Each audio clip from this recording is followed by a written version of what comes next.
kañ jëm kañ wër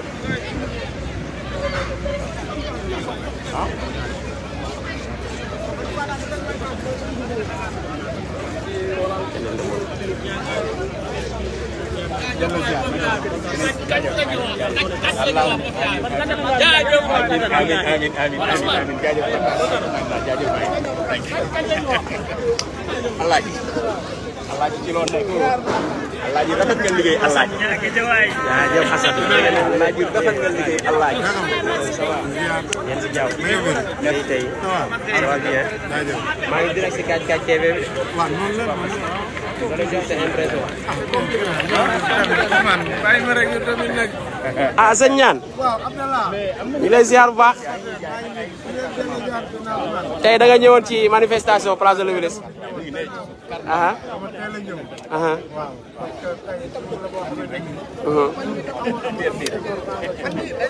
teel rek koy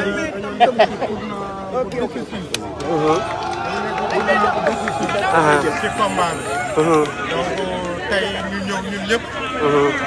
suñu président Sonko war a joxe li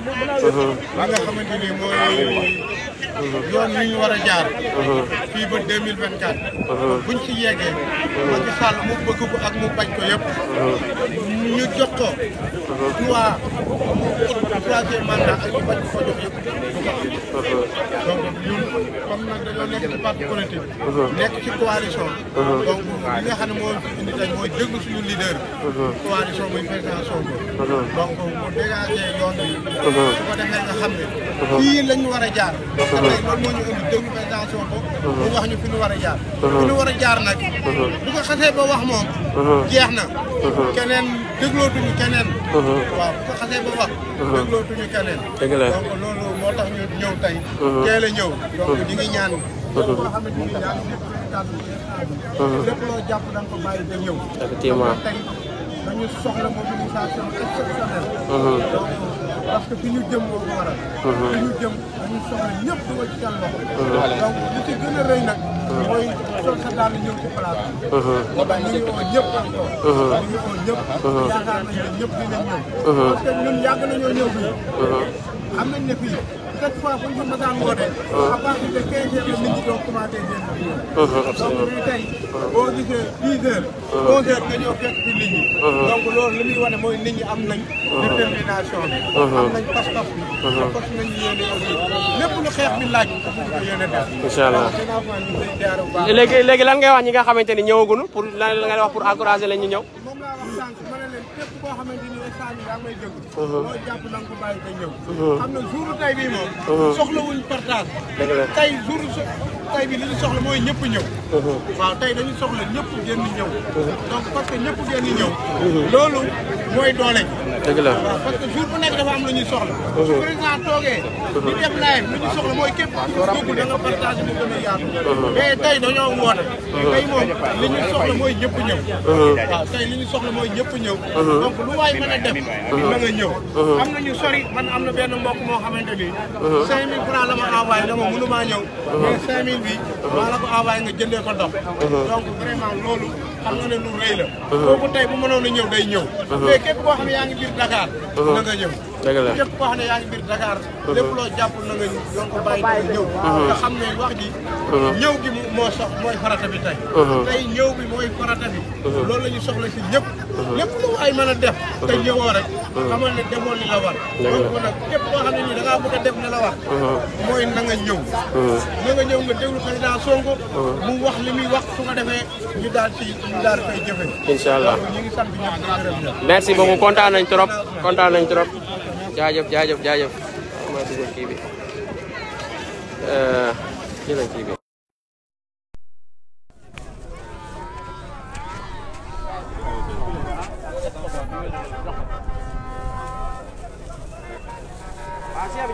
waaw ñu ngi ziar bu baax a baax ça va sant yàlla man Mohamed Gueye man maa ngi Colobane fii waaw Colobane fii laa dëkk bon dama ñëwoon manifester comme sénégalais yëpp bon di wax ni tey jii nii bu nekkoon guerre lañ nekk Macky Sall on dirait que gagné na benn bataille yaa ngi dégg léegi ñun li nga xam ni moom laa bëggoon jàllale mooy ñun ñoo nekk si dëgg parce que Macky Sall listam dafa ëppal parrainage gis nga démocratie état de droit boo si nekkee lu la droit may dañ koy jël ba mu mat sëkk instant bi benn opportunité la ñu droit may mooy ñoom seen parrainage de trop boobu bu yeboon nañ ko saisir ñoom waru ñoo bokk nañ ko saisir à fond man loolu laa bëggoon jàllale état de droit lañ nekk bu ñuy xeex si état de droit lu ñu droit may dañ koy jël tey jii nii yàlla may na majorité bi nekk si ginnaaw Yewwi Askan Wi yaa ngi dégg loolu rek force la deuxième force bi mooy li ñu droit may muy benn parrainage de trop bi nga xam ne Benno Bokk Yaakaar ci seen côté la nekkee donc loolu rek waru ñoo bokk si élection yi donc loolu dañ ko war a saisir amul xalaat leader yi amul xalaat yaa ngi dégg soit Benno Bokk Yaakaar du bokk soit voilà nañ joxe moo doon ñun pare nañ Macky Sall dañoo doyal ci moom sénégalais yi sonn nañ voilà dañoo sonn dañoo pare bu yàgg 2024 dafa sori bu bëggee rek ñu voilà ñu yemale ko fii benn yoon voilà loolu laa amoon li may wax. non na ñëpp gars yi dañuy ñëw ñëpp dinañ ñëw incha allah ñëpp dinañ ñëw parce que tey jii nii démocratie moo woote donte démocratie amul ci réew mi démocratie amul ci réew bu ñuy comparé démocratie pays européen ak États-Unis ak démocratie Sénégal ay ree sax moom may jàpp moo tax su ma déggee ay yenn leader toog si télé bi naan démocratie Sénégal amul démocratie loolu nañ ko waxte dee amul démocratie ministre de l'intérieur buy organiser élection bu nekk ci côté APR dina mën ne am démocratie dina organiser élection loolu nañ xalaat démocratie amul fii démocratie boo xam ne état bi am na moyen yu ko neex jël alalu askan bi ñoom ñu jël financer seen élection léegi opposition ñoom ñooy demee ne wut ay moyens pour élection loolu du démocratie dañ na démocratie mooy loo xamante ni day tolloole yaa ngi dégg bu ñu nee opposition ñu alloué ko benn budget boo xamante ni tey jii nii si élection ci campagne am moo koy mën a financer mais tey doole yi tollawuñ donc loolu est-ce que am na amul démocratie waaw. léegi looy ban appel ngay lancé. à l'endroit de ñi ñuy seetaan te ñëwaguñu ba léegi ci. gars yi man j'ai confiance ñëpp dinañ ñëw képp ku mënul ñëw sax di nga yónnee xol yi instant yi xel yi yëpp a ngi fii képp ku ñëwul rek da nga am empêchement mais incha allah 15h à partir de 15h fii dina fees dell dinañ envoyé Macky Sall signal bu fort war ko ni moomul dëkk bi démocratie c'est au nom du peuple. démocratie c'est pour le peuple par le peuple et pour le peuple dañ kaa fal nag pour mu jiite ñëpp pour mu yilif ñëpp mais comme boobu dafa moom décidé yilif waa APR kese dinañ ko wan ni Sénégal ñun ñoo ko moom démocratie bi c'est au nom du peuple voilà.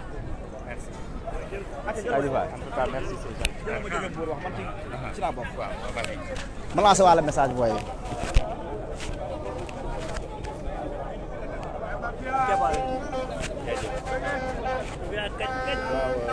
sëñ bi ñu ngi lay nuyu di la ziar di la wax lan mooy sa tànk si manifestation tey ak fan nga jógee ñëw wuy si appel. waaw man Mbour laa jógee pour ñëw ci manifestation bi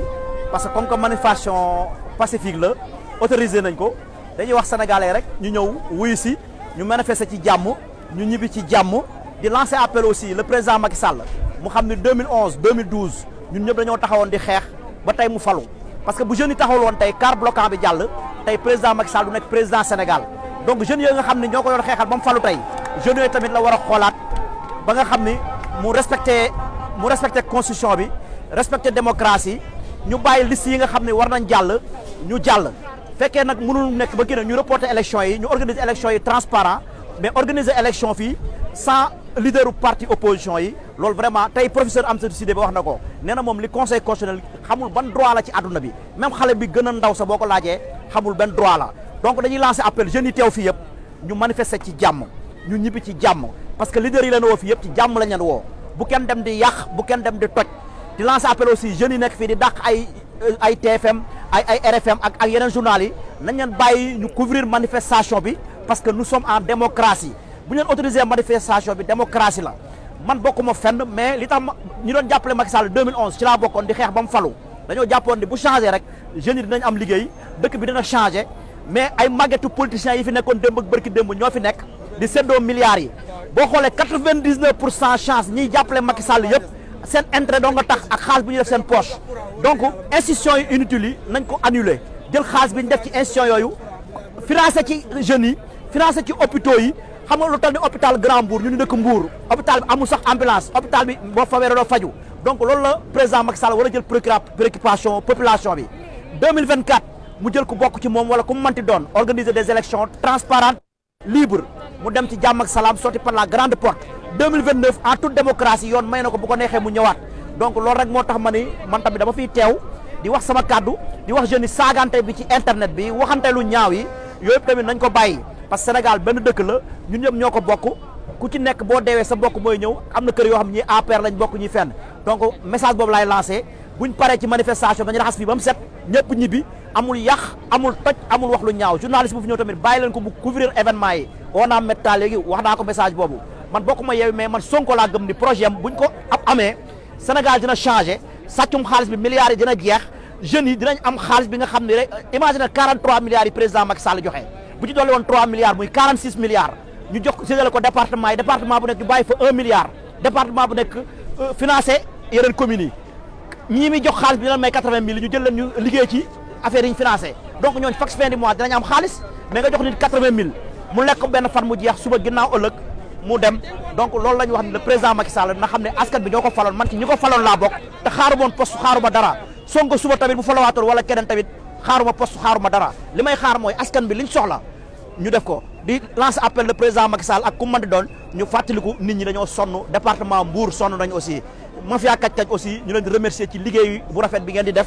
mon frère Ousmane Diagne ak Abdou Aziz bi nekk France liggéey bi rafet na di la gën di ñaax jeunes yi rek ñu bàyyi saagante beeg waxi ñaaw yi ak menace de mort yeeg yooyu yëpp parce que Sénégal benn bopp la. Bamba Fall da nga ne woon da ngay génn génnal. Bamba Fall da nga ne woon da ngay génn génnal ñu taxaw di la xaar. Bamba Fall génnal Bamba Fall génnal. non Bamba Fall génnal. waaw yow te waroo tudd Bamba sax yow. waaw tudd Bamba. waaw yow Fall sax waaw.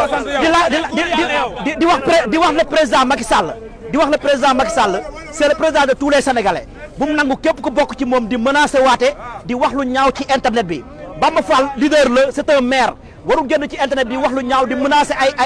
ay violence donc muy opposition muy pouvoir ñun jàmm lañ soxla Sénégal yaa na fi jàmm sax élection yi ñëpp bokk ñu dem assemblée le meilleur gagne présidence le meilleur gagne merci beaucoup.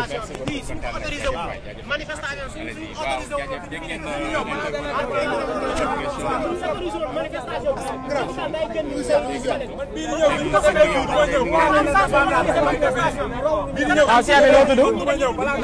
ñu lay ziar. waaw maa ngi tudd Yaya. Yaya fan nga jógee. maa ngi jógee Parcelles Assainies. yaa ngi jógee Parcelles Assainies da nga ñëw fa tey ci manifestation bi. waaw ñëw ci manifestation bi ngir. nan nga gisee affaire bi tey. waaw ni ma gisee mooy dañoo ñëw ci manifestation bi ngir candidat yi bi dañ leen kale te ñu gis ne. voilà dañuy gis ne Sénégal ñun ñëpp ñoo ko bokk. tey gouvernement bi fi ñu jëlee seen alal élection tànn ñi nga xam ne ñoom la ñuy bëreel su boobaa kon ñu gañewaat Sénégal lay yomb mais Yewwi Askan bi dafa ñëw élection mais ñu ñëw gañe Sénégal commencé libéré Sénégal nguur gi fi nekk bëgguñu Sénégalais yi libéré wu ñu xam ne ñii suñu leen kalewul duñu dem ñoo nag yeneen élection yi nga xam ne day waaj a ñëw pour député yi pour kale Yewwi Askan Wi ko bëgg a xamal Macky Sall ne ko loolu mënut a nekk Sénégal fii nii Ousmane Sonko dafa am part boo xamante ne part bu rëy la moo ngi ñu ma àndal candidat Yewwi Askan Wi amul benn leader boo xamante ni nga fay gis xam ne kii nekkul Sénégal kese moo ko ñor képp koo gis Yewwi Askan bi muy Khalifa Sall muy Ousmane Sonko muy Ahmed Aïdara muy Déthié Fall ñëpp askan bi moo leen ñor ñun ñu ñëw fi bàyyi suñu liggéey ñàkk ñu lu ñu def fii koo fi gis am na lu muy def mais da koo bàyyi pour ñëw yaa ngi dégg amul kenn koo xamante ni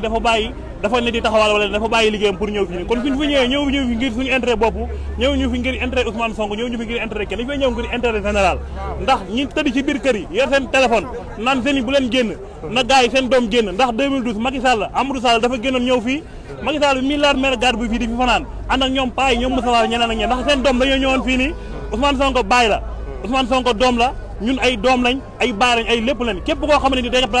sa kër ñëw doomu jàmbur la kon fii amul ku dul doomu jàmbur te li may fàttali mooy amul ku falu Sénégal fii nii sa jeunesse bi faluñu la kon bu ñuy influencer jeunesse bi naan leen bu leen génn dañ leen di rey ñiy reyaate bokkuñu ci opposition bi ñiy reyaate ñun xam nañ leen ndax ñii ñun amuñu policier amuñu gendarmerie amuñu dara te fii amul kenn koo xam ne ku fi dee bal moo la rey te ñun yoruñu ay bal ñuy dóoraate kon nañu xam ne jàmm ji ñun la nekk li ñuy xeex nag bu ñu àndee xeex ko Sénégal am jàmm ñun ñëpp ñu yem ci buñ ko bàyyee nii ñenn ñi di xeex bu xeex bi réussir ñun Sénégalais yi ñoo ànd dund coono bi comme ñu nekk ci kër yi nañ génn ñëw fii nga xam ne fii dañ fay woote jàmm waruñu fi xeex waruñu fi sànni xeex waruñu fi dara manifestation pacifique la ñu wax nekk ci jàmm ñun ñëpp ñu am jàmm Sénégal jëm ci kanam jaayal bi waaw kontaan nañ trop trop merci beaucoup foo jógee Mbour nga jógee waaw bismillah ñëwal waaw yow sëñ bi noo tudd man maa ngi tudd Abdoulaye Koli. Abdoulaye Koli. maa ngi tudd Abdoulaye Koli. ñu ngi lay ziar nga ni fan nga jógee. Mbour laa jógee. Mbour nga jógee da nga ñëw fa tey ci manifestation bi. voilà c'est ça. noo gisee journée bi. du yomb. parce que du ma wax affaire Pastef sax. damay wax affaire Yewwi Askan Wi parce que su ma nee Pastef du baax parce que Yewwi Askan Wi daa constitué ay partis yu bëri. te ñun le mal est que réew mi Sénégal yàqu na. te système bu fi nekk depuis 1960 ou bien avant 1960 ba léegi moo fi nekk ba léegi ñun da sosoon nañ on en a marre boo demee si bureau yi si administration bi ay pa yoo xam ne am nañ 60 ans ou bien plus de 60 ans ñu ngi liggéey ba léegi nga gis un jeune boo xam ne am na bac plus 3 bac plus 5 liggéeyul mais est ce que loolu yoon la. non du yoon de. gars yi est ce que loolu yoon la nga am bac plus nangam yow liggéeyoo ay pa yoo xam ne ba léegi depuis 5 ans ba léegi ñu liggéey ba léegi loolu doy na set. Sénégal am nañ ay crédit am nañ OFNAC yëpp ñu ngi fii gis ku sax ay milliards dugal si poosam crédit du ko topp OFNAC du ko topp procureur bu convoqué kenn du ko wax mais nag opposition boo sakkee 100 francs da demal kaso est ce que loolu yoon la est ce que loolu yoon la Macky Sall may la Macky Sall buy organiser élection fii si électorat bi moom kese moo koy xam moom ñu mu àndal kese opposition war a xam nekk si fichier bi mais ñu bañ Macky Sall ba amee élection day calculer naka lay éliminer diw naka lay seeti élection est ce que loolu yoon la les gens en ont marre de Macky Sall ñun dañoo ñëw tey pour marche pacifique mais à condition policiers yi ñu fi am bagage fii taaw bi bu ñu doon lacrymogène duñu bàyyi kenn duñu ay lacrymogène bu ñu doon ay lacrymogène duñu bàyyi kenn duñu ay lacrymogène léegi nañu midi ku ñu doon lacrymogène dañuy fayu ku ñu doon dañuy fayu maire bi bu fi ñëw na am tey lépp dëgg la tey ñun dañoo papar nañu man sama xol daa jee quoi parce que su ma tëddee guddi des fois du ma nelaw insécurité bi ni mel ci dëkk bi xoolal dëkk bi ni mu ñàkkee insécurité xoolal liñ teg fële tey liñ teg fële suñu leen jëloon tas leen ci dëkk bi billaahi kenn du rey kenn du agressé nañ dem ci agression yi ñu jàppale ñu dañuy xeexal suñu réew te dañoo pare pour joxe suñu bakkan amuñu ci sax layaam merci beaucoup ci alxuraan su paree di joxe suñu bakkan dañ koy joxe merci beaucoup Sonko li mu bëgg da koy am far force inchallah tooñ nag mais ku ñu tooñ ñu fayu jeex na papa Abdoulaye Wade ñu ko jàngaloo léegi pour leen dóor waaye ku leen dóor fayu leen damay terminer léegi man fu may terminer mooy lan Macky Sall na bàyyi Yewwi Askan Wi tout tranquille na bàyyi opposition tout tranquille ndax opposition Macky Sall la mu def nii bu dee 2011 2012 moom loolu la ñu ko defoon du falu tey du falu Macky Sall la mu def nii daa tegul fenn population la gendarmerie est là pour la population la police est là pour la population l'armée est là pour les populations donc les gens en ont marre nañu bàyyi tranquille nañu bàyyi tout tranquille. léegi yow nan nga gisee possible troisième candidature bu Macky Sall. une question li ma wax ni nee na ma trop Macky Sall daful Macky Sall dina jàpp ko troisième candidature du fi am Sénégal bi parce que constitution dafa ne nul ne peut faire 2 mandats consécutifs plus de 2 mandats consécutifs loolu la ñuy wax dafa si comme bonjour léegi nag moom li ma wax sax léegi li problème bi fii même les 7 sages la ñu xam conseil constitutionnel bu ñu ko validé fii nii bu ñu ko fi validé di ngeen gis merci beaucoup loolu la am pour wax gars yi. en tout cas kontaan nañ trop. merci di la jaajëfal di kontaan ci taxawaay bi. jaajëf léegi ñu ngi fii ak waaw ku ñuy wax Basirou Diakhaté la. léegi waaw Mamour Pastef Touba. Basirou tey da nga ñëwoon ci manifestation bi tey. waaw pour quelle raison lan moo la indi tey fii nii. waaw d'abord ma def une version wolof. def doog a def version française man dama bàyyi sama liggéey tey comme ñëpp fii j'imagine ñëw jóge Touba. egg si fii 2 heures du matin. li tax depuis 2011 je dis bien depuis 2011 le 23 juin 2011 j'étais parmi les premiers étudiants qui ont rallié la place de l'Obélisque, la place Soweto, pour dire non au quart bloquant que voulait imposer le président Wade. Nous avons combattu farouchement au péril de notre vie pour sauvegarder la démocratie sénégalaise. 11 ans après, un président bien élu, parce qu'il a été très bien élu, parce que nous tous nous avons voté pour lui, il a été très bien élu, Aujourd'hui, il arrive au pouvoir. Il a été réélu pour un second mandat. Lui-même l'a dit. Quand il préparait les élections de 2019, il a dit, redit, ses ministres ont dit, redit, qu'une fois le second mandat accordé, il ne pourra plus briguer le suffrage des Sénégalais. En tout cas, consécutivement, la Constitution a très clairement dit, à l'article 27, nul, je dis bien nul ne peut faire plus de 2 mandats consécutifs. Macky Sall a été élu sur la base de la Constitution de 2001. N'oublions pas cela. Et la Constitution de 2001 limitait déjà le nombre de mandats. La Constitution de 2001 limitait déjà le nombre de mandats. La limitation du nombre, là je parle aux constitutionnalistes, nous sommes des étudiants. La Constitution de 2001 limitait déjà le nombre de mandats. C'est la durée qui a varié, qui a passé de 7 ans à 5 ans, avant de passer de 5 ans à 7 ans et revenir de 7 ans à 5 ans. Mais la durée n'a jamais varié. 2 mandats. Aujourd'hui, ce même Conseil constitutionnel qui a invalidé, qui a déstructuré le code électoral sénégalais en voulant séparer les listes suppléants de listes titulaires, ce qui est inédit dans l'histoire politique sénégalaise. Ce même Conseil constitutionnel, si nous laissons faire, ce Conseil constitutionnel va enregistrer la candidature de Macky Sall et va le valider. Ça, je vous le garantis. Les Sénégalais doivent savoir qu'on ne pourra pas combattre la candidature d'Abdoulaye Wade en 2012 et 11 ans après accepter que Macky Sall puisse briguer un 3e mandat. Ça, c'est inadmissible. S'il faut passer sur des cadavres pour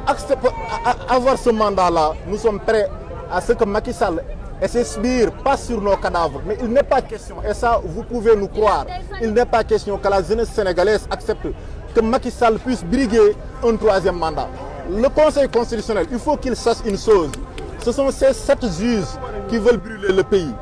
Parce qu'on leur a doté de tous les moyens. Les moyens financiers, les moyens matériels. Ils sont actuellement protégés par le GIGN, le groupement d'intervention de la gendarmerie nationale. C'est vraiment regrettable que des juges qui doivent dire le droit puissent manipuler, interpréter de manière erronée le code électoral pour permettre à un candidat de ne pas avoir à vivre une cohabitation qui est historique à l'Assemblée nationale. Le Sénégal n'a jamais connu une cohabitation. Macky Sall, avec les renseignements généraux qu'il dispose, il sait pertinemment une chose. Avec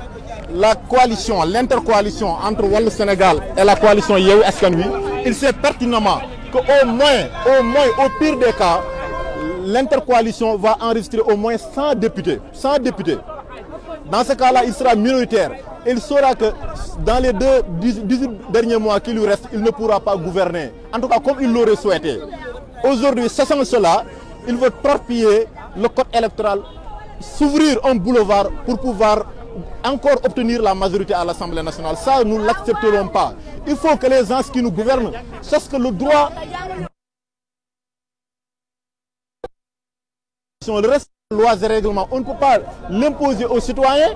sénégalais. Et vous qui votez les lois, vous qui êtes chargés de faire appliquer ces lois-là, vous voulez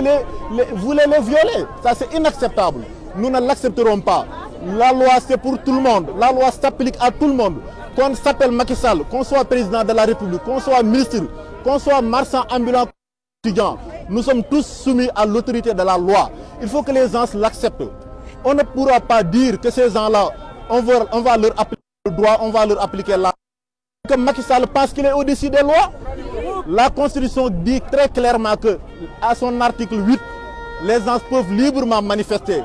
en déclarant la marche. Il n'est nullement question de dire qu'on attend de l'autorité préfectorale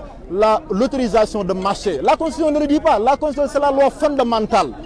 Quand elle nous donne un droit, ce droit-là, nous ne devons pas demander à une autorité préfectorale de nous accorder ce droit-là, parce que la Constitution nous l'a déjà accordé. Je veux revenir au problème de candidature de Macky Sall, parce que c'est très important. Les Sénégalais qui nous entendent, de partout où vous êtes, sachez une chose. Ce même Conseil constitutionnel qui, en prenant une décision de déstructuration du droit sénégalais, code électoral sénégalais, en violant l'article L177, L149, L184, ce Conseil constitutionnel-là, nous ne pouvons pas faire confiance à ces juges. Ces juges sont soudoyés, je le dis bien. Ils ne disent pas le droit au nom du peuple sénégalais. Ils le disent pour Macky Sall. Ils sont là pour Macky Sall. Il est aujourd'hui temps que les Sénégalais, de partout où ils sont, refusent que leur liberté, que leurs droits, que la loi soit confisquée par 7 magistrats, par un ministre de l'Intérieur qui est là uniquement pour valider les désirs de Macky Sall. Antoine Diome, s'il est aujourd'hui ministre, s'il est aujourd'hui, je le répète bien, ce que Ali Ngouille Ndiaye a refusé, de faire jusqu'à être débarqué, Antoine Diome a accepté de faire tout cela. Raison pour laquelle, malgré les événements désastreux du mois de mars, il est maintenu à la tête du ministère. C'est parce que Macky sait qu'Antoine Diome fera tout ce que Macky voudra. Raison pour laquelle il est aujourd'hui ministre. C'est un magistrat pour qui les Sénégalais ne doivent pas avoir confiance. C'est quelqu'un qui est manipulable. Il n'est pas là pour servir le Sénégal, il est là pour servir Macky Sall. Parce que Macky Sall l'a nommé. Un ministre digne de son nom doit refuser cela. Le peuple sénégalais est témoin.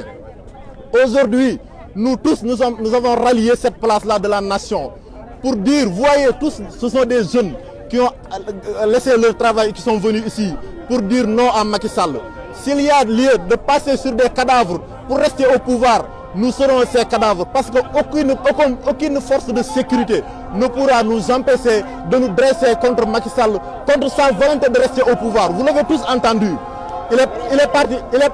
waaw li ma bëggoon wax ci wolof mu leer. mais naka nga gisee contre-manifestation bu APR. Je vois pas de contre-manifestation. J'ai vu des déclarations un peu partout. J'ai vu des déclarations. Des gens disent qu'ils ont fait une. D'abord loolu lu antidémocratique. Parce que jàpp naa ne.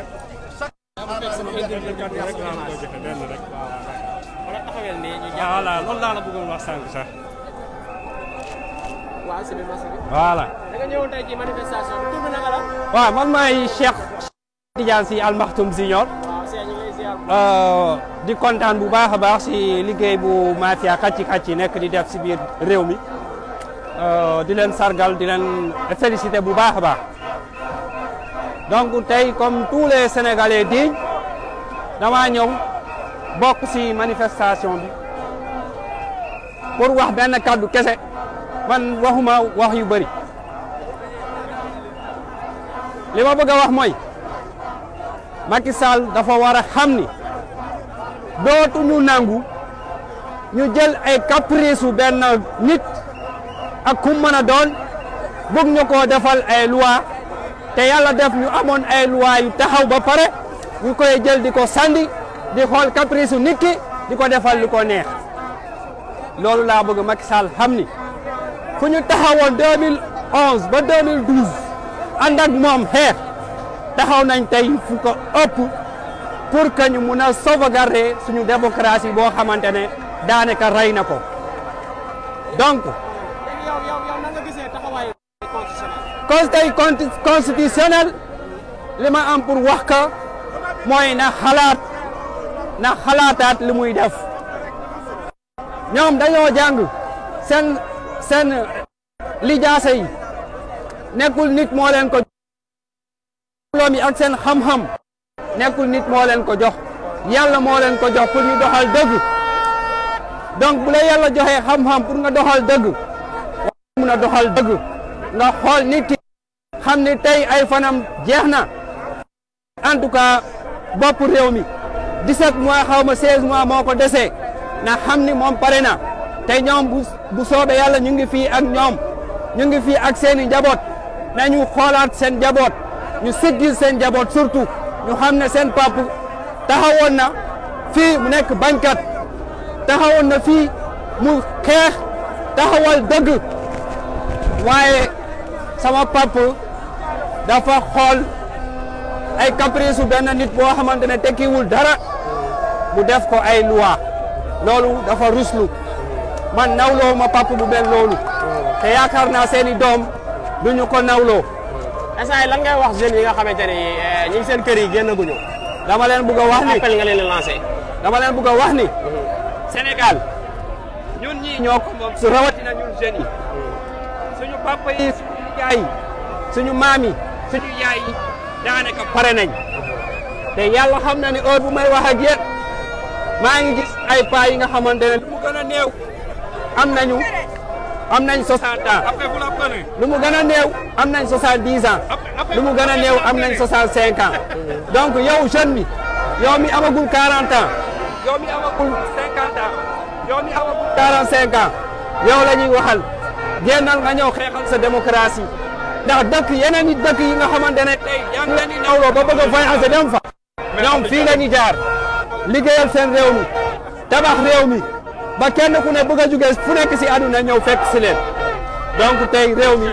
ñun ñii ñoo ko war a defar ñun ñoo war a defar suñu réew mi donc lu ñu war a mën a def bu jaree tuur suñu deret nañ ko tuur parce que tey démocratie bu ndaw jàmm bu ndaw bu ñuy dawloo am na ñu nga xamante ne ñoo tuuroon seen rongoñ ñii ñu jàpp leen tëj leen ñii ñu dóor leen ñii ñu toroxal leen ba tey Sénégal mën a tudd Sénégal ba tey Sénégal mën a am au moins benn nit bu tudd président donte nekkul taxawul taxawaayu président waaye nañu fexe ñu defar suñu réew mi nañu fexe ñu taxaw temm pour xeex suñu réew mi merci beaucoup. merci beaucoup Marto jaajëf ñu ngi lay jaajëfal bu baax di rafetlu taxawaay bi incha allah merci beaucoup. da nga bëggoon jaay sa impression tur bi naka la. maa tudd Kassim Diémé. Kassim Diémé fan nga jógee. Grand Yoff fii. Grand Yoff nga jógee da nga ñëwoon tey ci place de l'Obélisque pour manifester. waaw comme tout jeune conscient. waaw lan moo la fi indi tey exactement ci place de l'Obélisque. je dirais tout simplement l'appel de la patrie et l'appel de l'honneur moo ma andi fii nii waaw. je pense que deux mots résument tout. pour sa dëkk woo ak sa honneur woo waroo ñàkk genre de manifestation. si continue. je pense que comme toutes les jeunes ñu fi nekk. tey benn jeune bu nga xam ne yaa ngi sa kër te amoo empêchement toog sa kër te waru la waaw dëkk bi toll na fu nga xam ne il faut toutes les forces vives de la nation taxaw bu ñu bëglee Macky egg ak ñun fu nga xam ne peut-être on va compter nos morts en dizaines ou en centaines. les Sénégalais sont interpellés tous bords confondus bu ñu bëglee egg fu nga xam ne peut-être on comptera nos morts comme ça se fait en Côte d'Ivoire ou bien au Mali ou bien en Guinée ba falloir ñëpp taxaw tem leen Macky Sall Sénégal desatu la dara jox nañu ne 2 mandats pare nga ci nga amoo lu ñuy jaaj élection yi yëpp a war a bokk waaw te parce que coalition bu ñu àndal mu Yewwi Askan Wi wala ñeneen c'est inconcevable élection am Sénégal te bokk te Macky Sall maintenant def na ko révision pour moom chaque élection il faut maam fu muy génne à chaque fois élection ku mu gën a ragal moom lay génne et cette fois-ci ñëpp jàpp nañu et ñëpp dépôt nañu ci Ousmane Sonko lay gën a ragal mais Ousmane Sonko du bokk élection te tous les gens sérieux mooy tous les universitaires sérieux tous les juristes sérieux dans ce pays wax nañu lu mu nekk di def doxul et loolu c'est inconcevable dans un pays où les gens se disent dignes où les gens se disent ay ngor lañu mënuñu laisser passer ça et ça lu mu ko jaral nañu ko fukk ndax xam ko ce n'est que le début on espère que tey manifestation buy am tey pacifiquement dina tomber dans l'oreille d'un quelqu'un de conscient mu xam ni le vent est en train de tourner et nous pensons qu'il va comprendre tey message bu ñuy joxe tey ne tomberont pas dans l'oreille d'un sourd Macky Sall dina ko xam parce que bu ko bañee on est pacifique aujourd'hui demain on sera kenn xamul luy xew c'est pas des menaces parce que loolu c'est la vie comment dire c'est la succession normale des choses révolution elle est d'abord pacifique et loolu lañ koy woo na respecter charte réew mi na organiser les choses comme moom nu mu ñëwee au pouvoir na ko demee noonu Sénégal dese ko dara ci loolu lañ koy woo waaw jéemañ ko ne mais fu ñu woo ñu wuyu là moom je pense que c'est non négociable je pense message bu ñu joxe tey dina ko dégg vraiment je vous remercie pour ça. d'accord en tout cas kontaan nañ trop sa taxawaay. di leen remercier bu baax a baax. merci beaucoup. waaw jëla ma ko une minute ñu waxtaan ak moom tuuti. ma naqaree Paa jëla ma ko une minute. sëñ bi tur bi naka la. Ahmed Dieye laa tudd. Ahmed Dieye. da nga ñëwoon tey manifestation bi tey. waaw dama ñëw maa ngi jógee ba Kaolack nag. Kaolack nga jógee. Kaolack laa jógee depuis ce matin. macha allah maa ngi gaare fële pour ñëw ci wuyu si. woote Sénégal parce que tey dama jàpp ne. Ousmane Sonko wootewul. Yewwi Askan Wi wootewul. waaye Sénégal moom moo woote. Sénégal nag bu wootee nag képp koo xamante ni sénégalais nga. nga gëm bergeau rouge mu nekk sa xol. nga xam ne fii nga juddoo te boo dee fii lañ lay suul. say maam fii lañ juddoo say maamaat maam fii lañ juddoo bu Sénégal woote war nga wuyu. loolu moo tax ñu def déplacement bàyyi suñu yite yëpp ñëw pour taxaw pour wane suñu naqar bi ñu am ci réew mi parce que ku sañoon ñu tukki ne dem nañ fu bari mais dëkk boo dem nga ñëw Sénégal da ngay ruus parce que boo gisee Sénégal lu mu mel ak nit ñi fi ñu toll en 2024 en 2022 di nga xam ne Sénégal fi mu toll nii tey mérité wu ko kon képp koo xam ne jeune nga képp koo xam ne sénégalais nga âge boo mënti am 1 an ba 100 ans tey da ngaa war a ñëw teew fii da ngaa war a teew tey ci place bi pour wane yow patriotisme bi nekk si yow wane bëgg bi nga bëgg Sénégal wane naqar bi nga xamante ne ak gàcce gi nga xamante ne Macky Sall teg nañu ko ñun sénégalais yi tey képp kuy sénégalais tey rus nga du wax ne Sénégal nga def ndax la ndax Macky Sall yàq caxat-caxatee bi mu caxatee askan bi caxat-caxatee bi mu caxatee suñu suuf si nekk nekk Sénégal caxat-caxatee bi mu caxatee waa bi nga xamante ne tey benn sénégalais nekkatul en sécurité benn sénégalais nekkatul en sécurité dëkk bi désordre total ñun xeex loolu tey moo ñu tax a ñëw ak wuyu si woote Sénégal comme Sénégal loolu moo ñu tax a ñëw fii te nag si jàmm lañ ñëw nañ solo ba rafet yor suñu ndox di naan ñu ngi siy jàmm ñu ngi manifesté wu mais ñu ngi ñaan autorité yi ñu ngi ñaan ñi nga xam ne mooy jox ordre nañu fexe ba buñ ñu andil problème dañu xam ne problème yàlla bu am mais problème bu am nga xam ne ñoom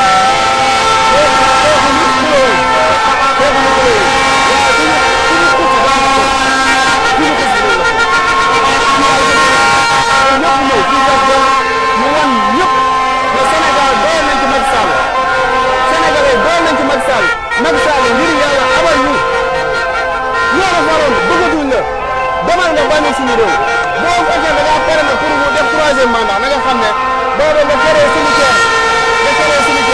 pour jeunes yi nga xam ne ñëpp dañu leen ragal ndax Sénégal jaral nañu ko. en tout cas ñu ngi lay remercier bu baax a baax di kontaan ci taxawaay bi. jërëjëf vraiment ay jeunes yu engagé ngeen ndax mënoon ngeen toog seen kër ngeen def. non bépp jeune bépp Sénégalais bu toog sa kër toog di seetaan dara teewu la.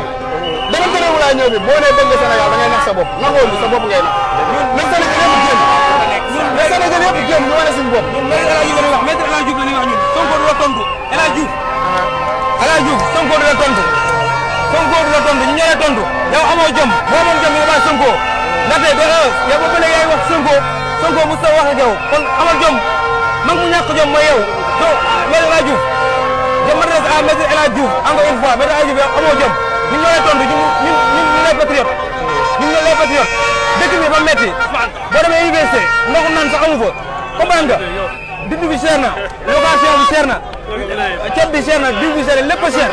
ak Macky Sall mi du dem Macky Sall nag ay carte du ko fi jëlee xeex rente mu génn suñu dëkk bi moo gën c'est ça quoi vraiment nous sommes marre nous avons autant pour moi nous avons marre ndaxte Sénégal dafa metti quoi Macky Sall bëgg ñëw yaay doole moom moo ko gën a xam moom moo ko gën a xam ni papaam moomul Sénégal maamam moomul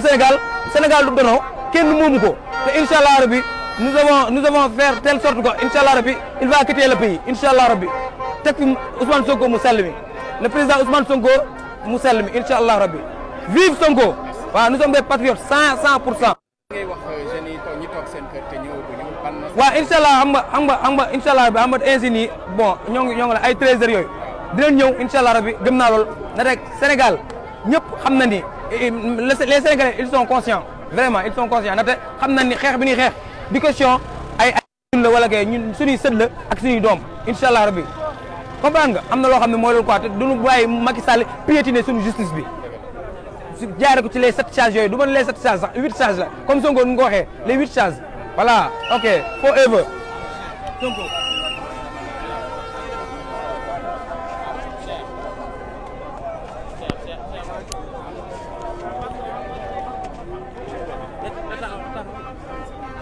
waaw sëñ bi ñu ngi lay nuyu di la ziar di la wax lan moo doonoon sa tànk tey ak lan moo tax nga jóg ñëw ci manifestation tey. waaw asalaamaaleykum wa rahmatullah auzu billahi mina makki rajim taxawaay biñ fi taxaw nag du lenn nag lu dul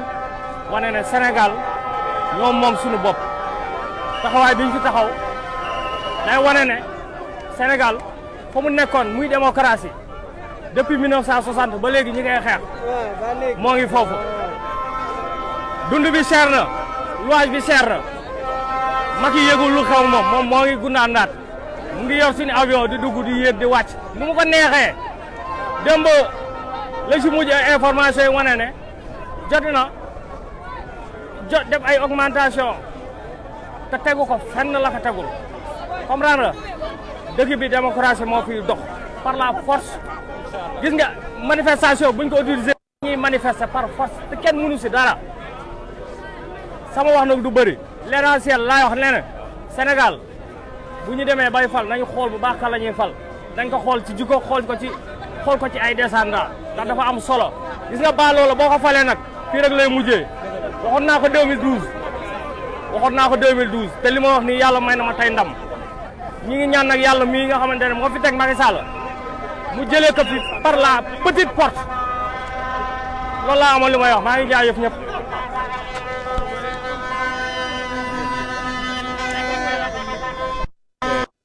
comme ni ngeen ko gisee nit ñaa ngi ñëw ndànk-ndànk di wuy si manifestation bi quelques impressions lañ doon jël depuis tout à l'heure nit ñi wuyu si nañu xam naa du ñàkk ñu am benn patriote bu ñu jël sëñ bi ñu ngi lay ziar. ñu ngi lay delloo ziar. voilà jaajëf Faye dañ la bëgg na laaj lan moo waral sa tànk tey fii ci station bi. waaw sama tànk tey fii mooy comme li fi indi ñëpp rek dëkk bu naqari injustice bi Macky Sall li ñu teg ak yeneen ak yeneen ñi fi ñëw ñëpp ñoo bokk leen indi te gars yi ak ñëw en masse. kon nag li ñuy xeex mooy suñu démocratie ak injustice bi am ci dëkk bi moom moo ñu indi fi tey képp élection lañ jëm képp ku war a bokk ci élection dañu permettre nga dem Macky Sall bu fekkee wóolu na boppam day permettre candidat yëpp ñu bokk que le meilleur gagne loolu daal moo ñu fi indi fas yéene see dellu ginnaaw ñu ngi ciy xeex daal ba keroog ñu am ndam incha allah rabbi voilà. dégg ngeen impression boobu. patriote boobu nee na élection foog mu am te ñi war a bokk ñëpp dañoo war a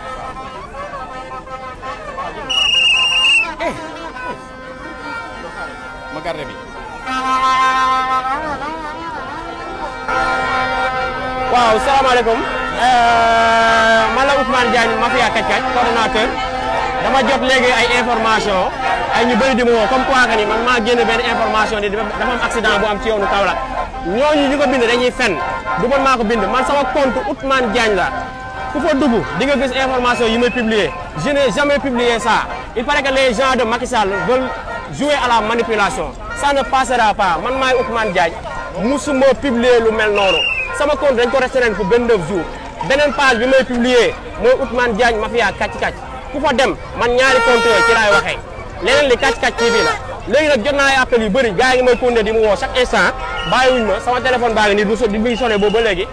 information boobu ay fen la du man maa ko génne keneen ku ko mën a génne moom la engagé waxuma benn yoon benn information Kaolack man sama compte sax boo gisee fan yi activatul parce que dañ ma restreindre pour 29 jours donc ñooñu di wax loolu ay kàcc la dama bëgg ngeen partager ma vidéo bi li laa war a suuli yi parce que les gens du pouvoir sont prêts à tout pour yàq suñu der yàq suñu crédibilité te loolu mënul nekk parce que ñun léegi dañoo yor média li ñu bëgg a wax fi lañ koy waxee soxlawuñ benn média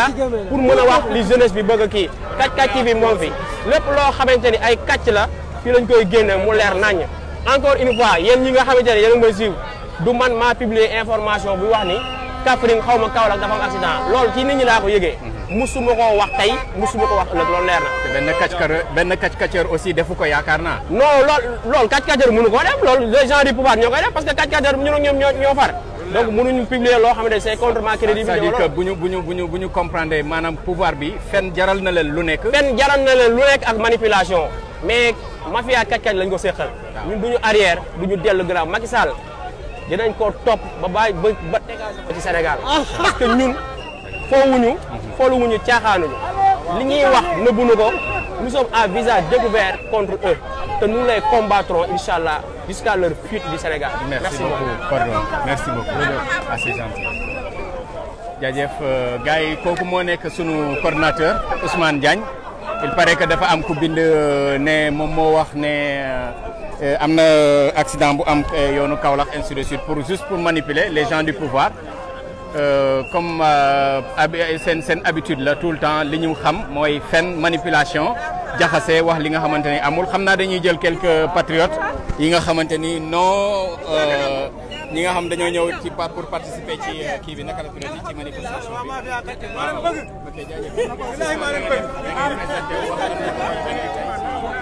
waaw tey moom dañ fi ñëw en tant que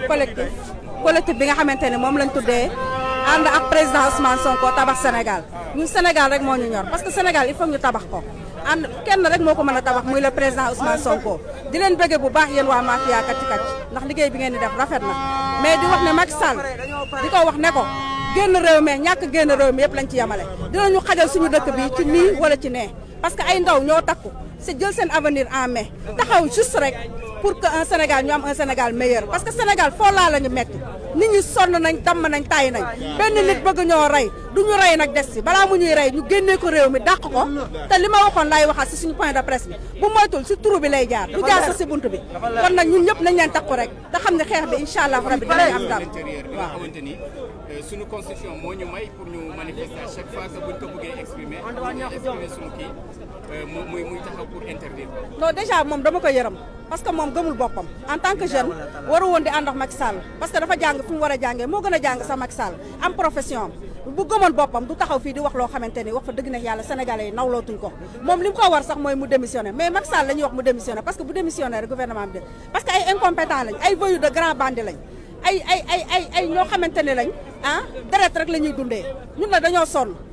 boobu nag dinañ ko wan tey la ñuy jël suñu démocratie si nee wala ci nee Macky Sall dinañu xajal réew mi moom ñu ma àndal waaw vive la démocratie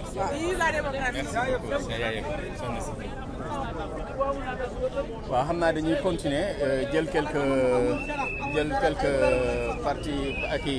participants quelques gars yi ñëw si manifestation bi entre temps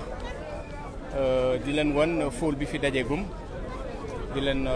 wan ne nit ñi sont engagés sont prêts à en finir avec ce régime voilà donc sunu kii bi coordinateur toujours mooy wax ni Ousmane Diagne s'il vous plaît.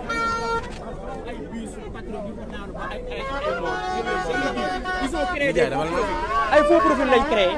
pour me faire dire des choses que je n'ai pas dit dañuy profité nag ci sama compte dañ Facebook dafa ko restreindre pour 29 jours ñu créé ay faux profil dem di ma wax la information sànq ba léegi sama téléphone baa ngi toj mais man am naa compte officiel muy Ousmane Diagne ku fa dugg yaakaar naa doo fa gis loolu ku dem tamit sama page officielle muy Ousmane Diagne mafia kàcc-kàcc doo fa gis loolu beneen page mooy publier mooy kàcc-kàcc bi boo fa demee doo fa gis loolu ñett yooyu lu ñu fa publier man Ousmane Diagne engagé na ma mais ku gis leneen feneen ñëwal nga vérifier sama compte officiel ba xam parce que ce qu'ils sont en train de faire mooy de jouer sur notre crédibilité parce que xam nañ ñun am nañ benn crédibilité au sein de la population lépp lu ñu wax duñ ci dellu ginnaaw pour ñu buñ ñu yóbbu même de la xëy duñ ci dellu ginnaaw lépp lu ñu wax ñun l'assumons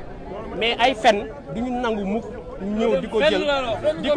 di ñu defaral di créer ay mensonges créer de toutes pièces man xaw ma lan lañ si jublu mais ça ne marchera pas incha allah sama téléphone mi ngi léegi yow loo xalaat si lu mel noonu da ngay dem porte plainte wala da ngay bàyyi noonu rek. non mais ay faux profil ñoo koy def booy porte plainte kan ngay ko porte plainte même sax bu ñu leen xamoon. dama ni mais compteur X xam nga tey jii mën na noo sukkandiku ne kon yaa def jël ci la. bu ma ko defee même bu fekkoon compte bu identifié laa la wax. su ma ko defee mu nekk des partisans de Macky Sall du mujj fenn fii liñ fi gis gis nañ fi leeral point net li mu defoon kilifa enregistré ko en son insu ñu publier ko des données volées loo xam ne loi da ko tere plainte boobu fan la mujjee Adji Sarr filmé wul bureau doyen des juges loolu bu ko Ndeye Khady Ndiaye defoon tànk yi du laal suuf mais nga def sa droit rek non mais du ma aw ma joxam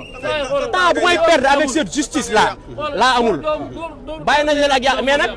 mais nag am na foo xam ne du fa yegg de c'est-à-dire manipulation contre manipulation moo koy dindi waaye ñoom violence bi ñuy wax li suñu masse tey dinañ ko saboté waaw mafia kàcc ñu leen di xaar incha allah. kon kooku coordinateur la woon Ousmane Diagne comme niñ leen ko waxee il paraît dafa am ñu bindoon si comptam comme quoi que ne dafa am benn ok les gars xam naa on se donne quelques minutes.